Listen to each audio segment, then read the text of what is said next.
Hai, hello, salam sejahtera Malaysia. Selamat petang, tuan-tuan dan puan-puan yang saya amat hormati.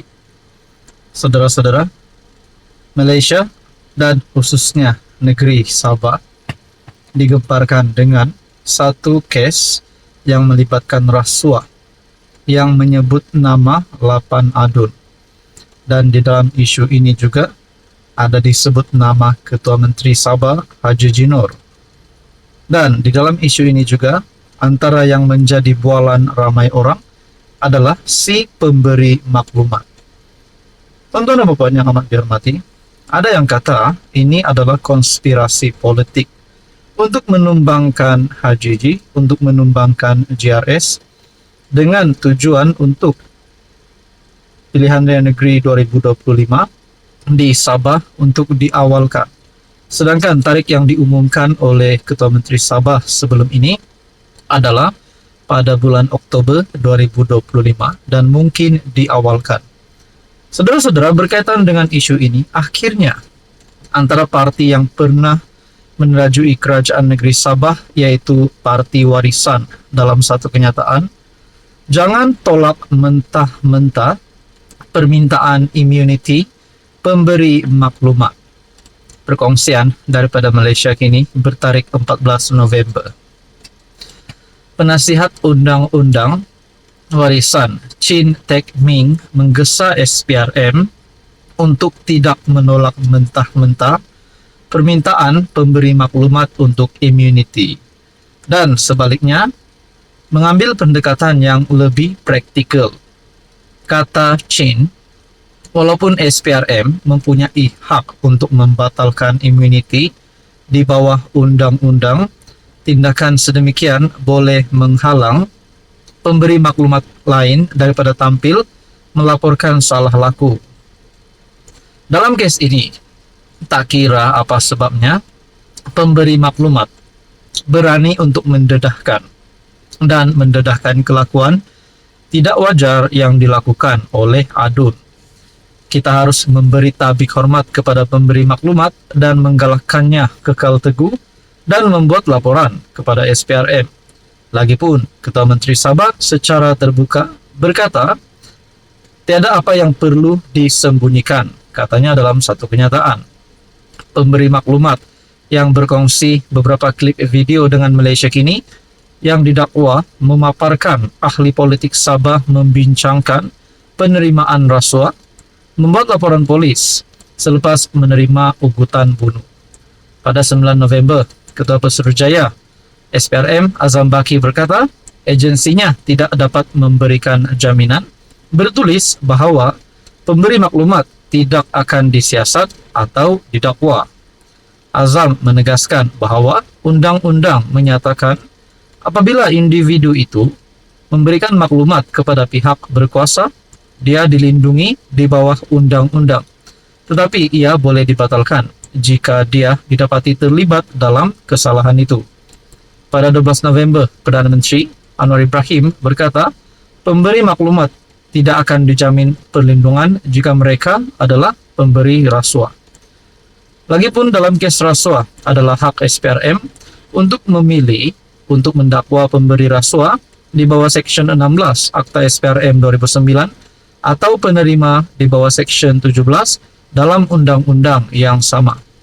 Untuk mendapatkan sabitan adalah tidak praktikal dan tidak logik bagi SPRM untuk mengenakan pemberi dan penerima, kerana siapa yang akan memberi keterangan mengenai transaksi itu soal Chin. Saudara-saudara, kita timbulkan pula satu persoalan lain. Kalaulah, let's say lah, kerajaan negeri JRS, kerajaan pimpinan Ketua Menteri Sabah hari ini akan tumbang, adakah ini menunjukkan satu sebab warisan mungkin boleh sekali lagi menjadi kerajaan negeri? Itu hanya pendapat dan persoalan. Apa komen Anda? Halo semua, salam sejahtera Malaysia, tuan-tuan dan puan yang saya amat hormati. Saudara-saudara, terima kasih kerana terus setia dan bersama di dalam channel ini.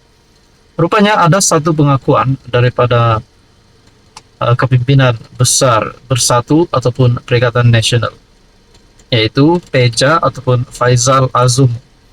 Ada yang kata beliau ini layak untuk kekal jabatan sebagai timbalan presiden.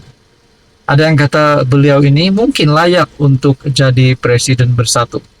Namun, bagi pandangan sesetengah orang pula, berkata beliau ini tidak layak untuk menjadi top 5 bersatu. Namun saudara-saudara, itu semua hanya pandangan. Dan ini satu kenyataan terkini daripada Peja sendiri, dikongsikan melalui Malaysia Kini bertarik 15 November. Kalau esok saya jadi ahli biasa pun, saya tetap oke. Ahmad Faizal Azumuh mengakui cara dia menyampaikan message mengenai pengundurannya dari jawatan timbalan Presiden Parti mungkin menyebabkan berlaku kekeliruan kepada Muhyiddin Yassin. Bercakap kepada Malaysia Kini baru-baru ini, Ahmad Faizal berkata, selepas tewas dalam PRU, dia memang berasa tidak sesuai lagi untuk berada di posisi nombor 2 dalam bersatu. Dalam keadaan tiada kerusi yang diwakilinya, sama ada di Dewan Rakyat atau Dewan Negara, memang wajar dia memberikan laluan kepada pemimpin lain sebagai timbalan Muhyiddin. Saya tak tahu, sama ada mungkin Tan Sri Muhyiddin juga salah faham dengan pendirian saya atau tidak. Kerana sejak awal pun berpandangan sebagai timbalan presiden yang tewas dalam pilihan raya umum, amat sesuai kalau peranan saya itu diambil oleh tokoh lain. Ini pendirian saya sejak selepas PRU ke-15 lalu. Tapi mungkinlah cara saya sampaikan itu menyebabkan kekeliruan, sebab saya pernah sebut pada Tan Sri bahwa kalau beliau nak letakkan saya sebagai pemeriksa kira-kira parti sekalipun, saya akan setuju. Tak payah berfikir 2 kali pun, saya akan setuju. Saya pernah katakan macam itu, katanya di Kuala Lumpur pada Selasa. Pada 1 November lalu, Muhyiddin berkata, Ahmad Faizal sempat tidak memahami pelan yang dirangka untuk bersatu selepas berakhirnya PRU lalu. Kata Muhyiddin, dia mencadangkan agar Ahmad Faizal memberi laluan kepada ahli parlimen Larut yang juga ketua pembangkang Hamzah Zainuddin sebagai timbalan. Kata Muhyiddin, pemilihan Hamzah dibuat kerana kedudukan di parlimen serta pengalaman sebagai setiausaha agung parti. Bukan kita nak buat apa. Peja pun tak faham. Dah bincang, dia kata tak apa, saya bersedia berundur dan sebagainya. Tapi saya kata tidak payah berundurlah, berundur setapak saja. Kalau boleh, isi satu daripada kekosongan jawatan naib presiden. Untuk rekod dalam pemilihan bersatu, pada 3 November lalu, Muhyiddin kekal sebagai presiden, manakala tempat Ahmad Faizal Azumuh digantikan Hamzah secara rasmi, selepas kedua-dua mereka tidak dicabar oleh mana-mana calon. Ahmad Faizal yang juga bekas Menteri Besar Perak memenangi 1 daripada 3 jawatan naib presiden. 2 yang lain ialah penyandang Ronald Kiandi dan Radzi Jidin. Adakah selepas ini Hamzah Zainuddin pula berkemungkinan mempunyai harapan yang cerah untuk menjadi presiden bersatu pada masa akan datang? Ataupun mungkin juga Azmin Ali? Kita nantikan saja. Apa komen Anda?